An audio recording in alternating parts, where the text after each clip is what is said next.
Howard Stern was about to ask the one question that would expose a secret so shocking, it would leave his entire studio in complete silence for the first time in radio history. The shock jock who had demolished celebrities, politicians, and religious figures for 3 decades thought he had cornered another hypocritical actor playing Jesus on television. He had done his research, prepared his verbal ammunition, and was ready to deliver what he believed would be the most brutal takedown of his career. The cameras were rolling live, 15 million listeners were tuned in worldwide, and Howard was salivating at the thought of exposing Jonathan Roumie as just another Hollywood fraud capitalizing on faith. But what Howard discovered in that moment would shatter everything he thought he knew about the man sitting across from him. The revelation was so unexpected, so devastating to Howard's worldview, that for the first time in his legendary career, the king of shock radio was rendered completely speechless. His mouth opened, but no words came out. His producers frantically gestured from behind the glass, but Howard just sat frozen, staring at Jonathan with an expression of pure disbelief. What could an actor possibly reveal that would break Howard Stern's legendary composure? What secret had Jonathan been hiding that was so powerful it would force the most cynical man in media to question everything he believed about faith, sacrifice, and what it truly means to follow your convictions? This is the story of the most shocking 47 minutes in radio history, when Howard Stern's world collided with a truth so profound that it would change both their lives forever. And it all began when Howard made the fatal mistake of assuming that the man who portrays Jesus was just like every other celebrity he had destroyed. This wasn't supposed to be anything more than another Tuesday morning demolition job for Howard Stern. He had built a $500 million empire by exposing the hypocrisy of anyone who dared claim moral authority, and religious figures were his favorite targets. His research team had spent weeks digging into Jonathan Roumie's background, convinced they would find the usual Hollywood scandals, secret vices, or financial corruption that plagued most actors who portrayed sacred figures. But what they discovered instead would become the foundation for the most explosive interview in broadcasting history. Howard's plan was surgical and brutal, just like always. He would start with friendly banter, lull his guest into a false sense of security, then strike with precision questions designed to expose the contradiction between Jonathan's on-screen holiness and his real-life choices. The same strategy that had humiliated A-list celebrities and made grown men cry on live radio. His audience expected nothing less than total destruction, and Howard had never disappointed them before.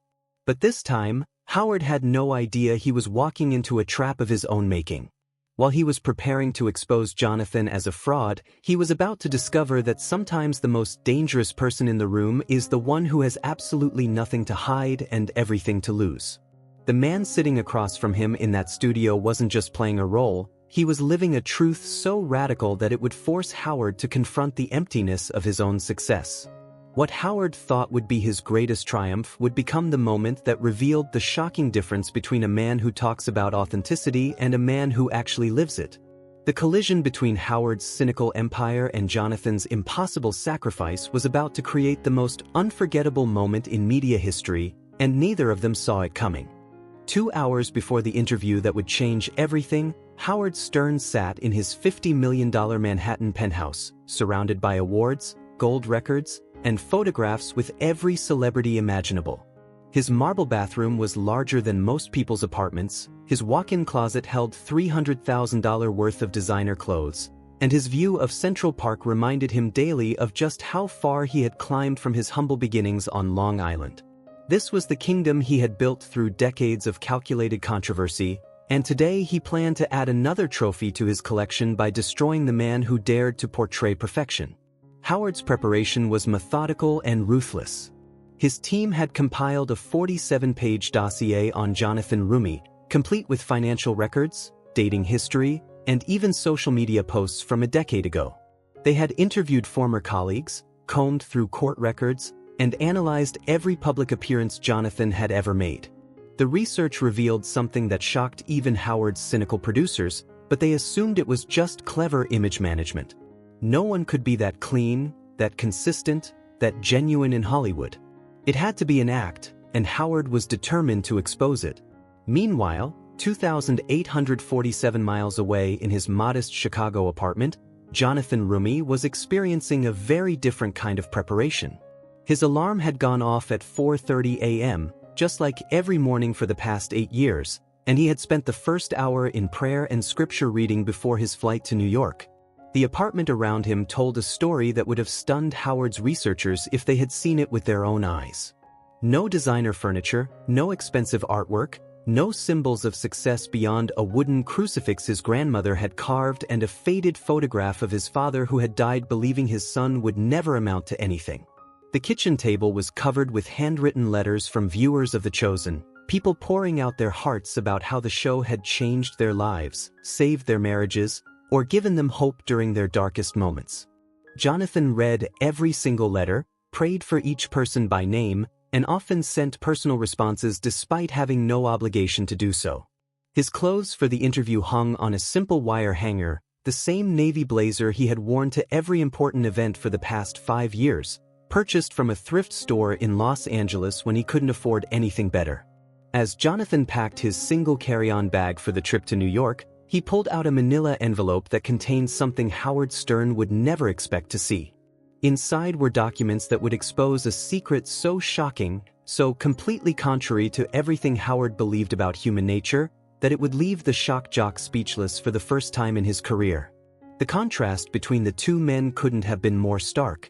Howard surrounded by the spoils of his empire, planning an attack based on cynicism and calculation. Jonathan surrounded by the evidence of lives he had touched, preparing his heart for whatever God had planned for this divine appointment. Neither man could have imagined that in just a few hours, their collision would create a moment so powerful that it would be replayed millions of times around the world, becoming the most viral interview in radio history not because of its controversy, but because of its stunning revelation of what authentic sacrifice actually looks like in a world obsessed with accumulating wealth and fame. The moment Jonathan Roumie walked into Howard's studio, the atmosphere shifted in a way that caught everyone off guard. Howard had expected the usual Hollywood entrance, the carefully crafted persona, the subtle desperation of someone trying to promote their brand. Instead, Jonathan entered with a quiet confidence that immediately unsettled the man who had spent decades reading people's weaknesses. His handshake was firm but gentle, his eye contact direct but kind, and there was something about his presence that made the room feel different, almost sacred. Howard's crew, hardened by years of witnessing brutal interviews, found themselves instinctively lowering their voices and softening their usual cynical banter. The interview began exactly as Howard had planned, with his trademark casual approach designed to lower his guests' defenses. "So, Jonathan, playing Jesus must be quite the gig," Howard said with his characteristic smirk. "I mean, you get to be worshipped by millions of people, make good money, and you don't even have to perform any actual miracles. Not a bad setup, right?" The studio audience chuckled, expecting Jonathan to either get defensive or play along with the irreverent tone. But Jonathan's response immediately changed the trajectory of everything that would follow. "Actually, Howard, that's exactly backwards," Jonathan replied with a gentle smile that contained no trace of offense or defensiveness. "Playing Jesus has cost me everything I once thought I wanted, and the miracles happen in spite of me, not because of me." The unexpected answer caught Howard off guard, but he quickly recovered, sensing an opening for attack. "Come on, you're telling me that starring in one of the most successful religious shows in history hasn't made you rich and famous? I've done my homework, Jonathan. The Chosen has been watched by hundreds of millions of people worldwide." Howard leaned forward with the predatory instinct that had made him famous. "Don't insult my intelligence by pretending you're not cashing in on people's faith." The studio fell silent as everyone waited for Jonathan's response to what was clearly the first real attack of the interview. But instead of getting defensive or angry, Jonathan did something that no guest had ever done before in Howard's studio. He laughed, not with sarcasm or bitterness, but with genuine joy that seemed to emanate from somewhere deep inside him. "Howard, you're absolutely right to question that," Jonathan said, his voice carrying an authenticity that was impossible to fake. "In fact, I appreciate your directness because it gives me a chance to share something that might surprise you." He paused, and for a moment, Howard thought he had won, that he was about to witness another celebrity meltdown on live radio. I haven't taken a single dollar from the chosen beyond basic living expenses in over 3 years. Every penny above what I need to survive goes to families who can't afford medical treatment for their children. The revelation hit the studio like a physical force. Howard's producers looked at each other in confusion, frantically checking their research notes to see if they had missed something this significant. The audience sat in stunned silence, processing what they had just heard. But Howard wasn't finished. His reputation depended on never letting a guest off the hook that easily. That's a nice story, Jonathan, but talk is cheap. Anyone can claim they're giving money away. Do you have any proof of these supposed charitable donations? Howard's voice carried the edge of someone who thought he was about to expose a lie, but he had no idea he was walking directly into the moment that would change everything. Jonathan reached into his jacket pocket and pulled out that manila envelope, the same one he had carefully packed in his Chicago apartment. As a matter of fact, Howard, I brought my financial records specifically because I knew you might ask. The shock jock who had built his empire on exposing other people's secrets was about to discover that sometimes the most devastating truth is the one that reveals not corruption, but impossible purity in a world that has forgotten what genuine sacrifice looks like. What happened next would be replayed over 300 million times across every social media platform, becoming the most viral moment in radio history not because of scandal, but because of what no one saw coming. Jonathan opened the manila envelope with steady hands while Howard sat back in his chair, confident he was about to expose another Hollywood charity scam. The studio was completely silent except for the rustling of papers as Jonathan pulled out document after document, spreading them across Howard's desk like evidence in a courtroom. These are my bank statements for the past 3 years, Jonathan said calmly, sliding the first set of papers toward Howard. As you can see, my checking account balance right now is $1,247. That's after paying rent on my 1-bedroom apartment and buying groceries for this week. Howard's eyes scanned the documents, his expression shifting from smug confidence to confusion, then to something approaching disbelief. His producers crowded behind the glass partition, trying to get a glimpse of what had just silenced their notoriously unflappable boss. But Jonathan wasn't finished. He pulled out another stack of papers, each one more devastating to Howard's worldview than the last. These are receipts from Children's Hospital of Philadelphia, St. Jude's Research Hospital, and Ronald McDonald House, Jonathan continued, his voice never wavering.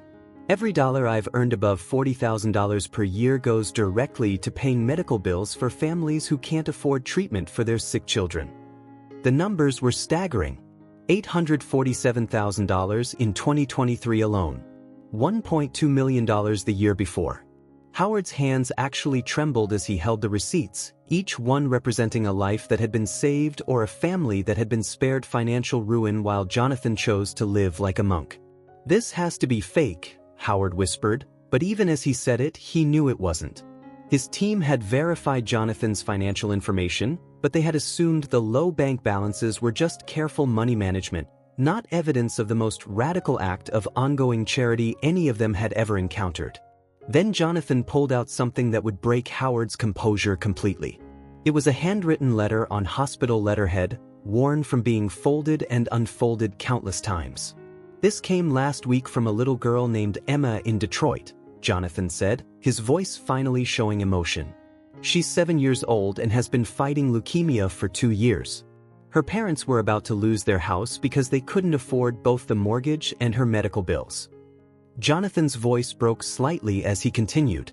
Her mother wrote to thank me because the donation that paid for Emma's treatment meant she could keep fighting.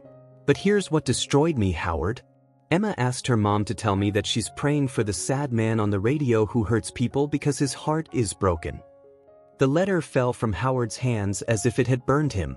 For the first time in his legendary career, Howard Stern was rendered completely speechless. His mouth opened and closed like a fish gasping for air, but no sound emerged. The studio was so quiet that the hum of the air conditioning seemed deafening. Emma's innocent words had done what no celebrity, politician, or critic had ever accomplished. They had silenced the man who built an empire on words. But Jonathan wasn't finished delivering the revelation that would change everything. He reached into the envelope one final time and pulled out a photograph that would shatter Howard's carefully constructed cynicism forever. "This is Emma," Jonathan said softly, sliding the picture across the desk. "She drew this for me last month." The photograph showed a child's drawing of two stick figures holding hands under a rainbow. One figure wore a crown labeled Jesus, and the other wore headphones labeled Mr. Howard. At the bottom, in a 7-year-old's handwriting, were the words, "Please help Jesus help Mr. Howard be happy." Howard stared at the drawing, and for the first time in decades, tears began to form in the eyes of the man who had built his career on never showing vulnerability. The child he had never met, whose life had been saved by the man he was trying to destroy, was praying for his happiness. The revelation was so pure, so devastating in its innocence, that it stripped away every defense Howard had ever built around his heart. The cameras captured every moment of his breakdown, but for once, Howard Stern didn't care about the show, the ratings, or his reputation. He was face to face with a kind of goodness he had convinced himself didn't exist, and it was destroying everything he thought he knew about human nature. The silence stretched on for what felt like an eternity, but was actually 47 seconds of dead air, the longest pause in Howard Stern show history. Howard sat frozen, staring at Emma's drawing while tears he hadn't shed in 20 years rolled down his cheeks on live radio. His crew stood paralyzed behind the glass, unsure whether to cut to commercial or let this unprecedented moment continue. Robin Quivers, Howard's longtime co-host who had witnessed thousands of interviews, later said she had never seen anything strip away Howard's defenses so completely. When Howard finally found his voice, it was barely above a whisper. "I don't understand," he said, his words cracking with emotion he had spent decades learning to suppress. "I've been successful my entire career by exposing the worst in people. I've made hundreds of millions of dollars proving that everyone has a price, that everyone is ultimately selfish." He looked up at Jonathan with eyes that held a vulnerability his audience had never seen. "How is this possible? How do you live like this in a world where everyone is trying to get rich and famous?" Jonathan leaned forward, his expression filled with the same compassion he showed when portraying Christ on screen. "Howard, can I tell you something that might sound crazy?" he asked gently. "Every morning when I wake up in that tiny apartment, when I eat cereal for dinner because that's all I can afford, when I wear the same clothes week after week, I feel like the richest man alive." The confession hit Howard like a physical blow because he recognized the truth in it. Here was a man who had chosen poverty and found joy, while Howard had chosen wealth and found emptiness. "But how?" Howard asked, his voice breaking completely. "How do you sleep at night knowing you could be living in mansions, driving expensive cars, having everything you want?" Jonathan's answer would be the moment that transformed not just Howard, but millions of listeners around the world. "Because I discovered something that changed everything for me," Jonathan said, his voice growing stronger. "I realized that the hole inside me that I was trying to fill with success and money and recognition, it was never meant to be filled by those things. It was God-shaped and only God could fill it." Howard's producers watched in amazement as their boss, the man who had mocked religion for 30 years, hung on every word. "When I started giving everything away, when I stopped chasing what the world told me would make me happy, that's when I found actual peace. Not the temporary high of buying something new or getting recognition, but deep, lasting peace that doesn't go away when the cameras stop rolling." The studio remained completely silent as Howard processed these words. Finally, in a voice so quiet the sound engineers had to adjust their levels, Howard asked the question that would change his life forever. "What if I've been wrong about everything? What if I've spent my whole career tearing people down because I was afraid to admit how empty I felt inside?" The vulnerability in Howard's voice was shocking to everyone who heard it.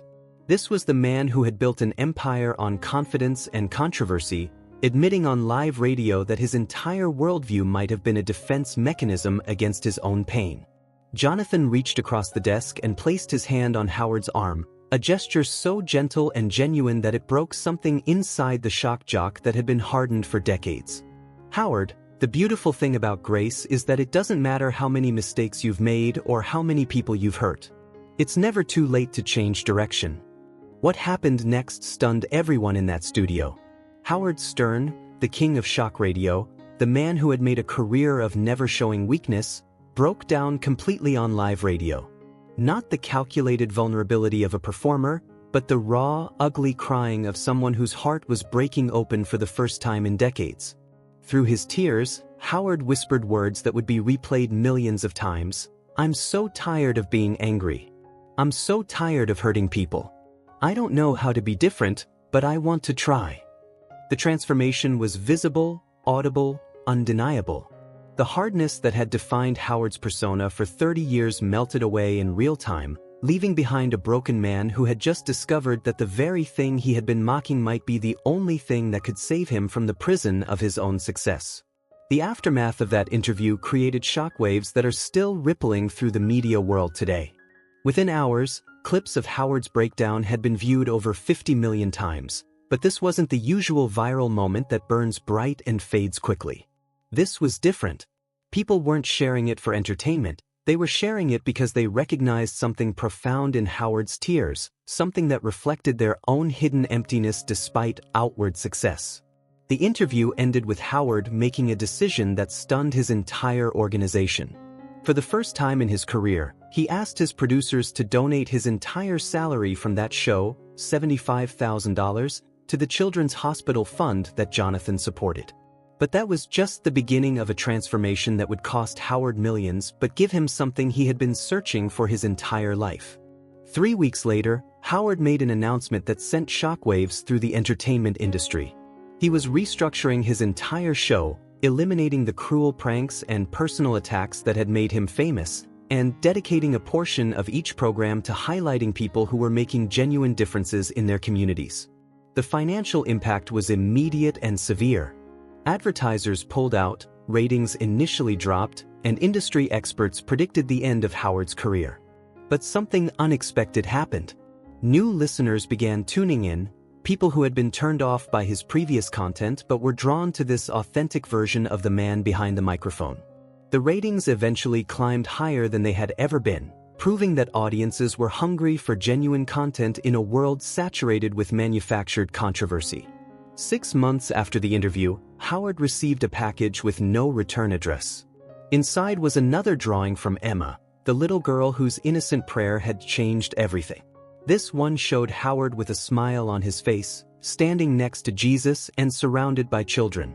At the bottom, in her careful 7-year-old handwriting, she had written, "Thank you for letting Jesus make you happy, Mr. Howard." Howard later said that drawing sits framed on his desk as a daily reminder that sometimes the most profound truths come from the most innocent voices. But perhaps the most powerful testament to that day's impact came from an unexpected source. 3 years later, Howard was approached by a man at a coffee shop in Manhattan who quietly said, "I was ready to end my life the day I heard your interview with Jonathan Roumie. Hearing you admit you were empty despite having everything made me realize I wasn't alone. That day saved my life." The man walked away before Howard could respond, but the encounter reinforced what had become clear in the years since that interview. Authentic vulnerability has the power to heal not just the person sharing it, but everyone who witnesses it. Today, both Howard and Jonathan continue their work, forever changed by those 47 minutes that proved even the most cynical heart can be transformed by an encounter with genuine love. Howard still hosts his show, but with a purpose beyond entertainment. Jonathan still portrays Jesus, but with an even deeper understanding of the grace he represents on screen. Their friendship, born from that moment of divine collision, continues to impact lives in ways neither of them could have imagined. The lesson from that extraordinary day echoes far beyond the walls of that radio studio. In a world that teaches us to accumulate, protect, and promote ourselves, sometimes the most radical act is to give everything away and trust that real fulfillment comes not from what we can gain, but from what we're willing to sacrifice for others. If this story stirred something in your heart, if you recognize yourself in Howard's desperate search for meaning beneath the surface of success, then perhaps it's time to ask the same question he asked that day. What if I've been wrong about everything? The answer might just transform your life the way it transformed his. Sometimes the most profound changes happen not when we finally get everything we thought we wanted, but when we discover we've been wanting the wrong things all along. Hit that subscribe button if you believe that authentic transformation is possible for anyone, no matter how far they think they've fallen, and share this story with someone who needs to hear that it's never too late to choose love over cynicism, purpose over profit, and grace over the grinding pursuit of empty success.